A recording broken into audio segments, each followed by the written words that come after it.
যারা স্বাধীন করলো কতদিন রাস্তায় ছিল, আমরা তো একটা ফ্যানের বাতাসে আছি, তাঁবুর নিচে আছি, 3:30 বাজে ক্ষুধা লাগছে, আর এরা তো 2-3 দিনও মনে না খায় রয়েছে, পানিও পায় না। আমাদের এখানে তো পানির বোতল আছে। এরা যদি আমাদের জন্য এত কিছু করতে পারে, তা আমরা কি 3:30 পর্যন্ত 4টা পর্যন্ত বসে থাকতে পারবো না? পারবেন? সাউন্ড কম। এই যে দেশ স্বাধীন হয়েছে, স্বাধীনভাবে কথা বলতে হবে, এর জন্য জোর থাকতে হবে, শক্তি থাকতে হবে মুরব্বীদের। বিসমিল্লাহির রহমানির রহিম।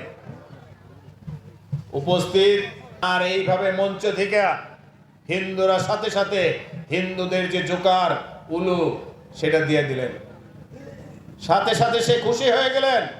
সেই প্রচার কিন্তু জাতীয়ভাবে প্রচার হয়েছিল। আমি কিন্তু কোনো হিন্দু ভাই বোনদেরকে জোর করে নেই নাই, কোনো কিছু বইলেও নেই নাই। ভালো বাংলাদেশি, আপনার ভোটের অধিকার আছে, আপনি এই দেশের নাগরিক, আপনি যাকে খুশি তাকে ভোট দিবেন, যাকে ভালো লাগে তার সাথে চলবেন, কোনো অসুবিধা নাই। আপনার অধিকার কেউ হরণ করতে পারবে না। আমার নেতা তারেক রহমান বলেছেন, তোমরা যাও, আমার বিএনপি নেতৃবৃন্দ সবাই দেশে যাও, যার যার এলাকায় কাজ করো, কোথাও যেন কোনো ধরনের অন্যায় অত্যাচার নির্বিচারে কোনো কিছু না হয়। শুধু মুসলমানরাই না, হিন্দুদেরও কিন্তু বহুত মন্দির ভাঙচুর হয়েছে, বহুত জায়গা দখল করছে, আমাদের সব জানা আছে।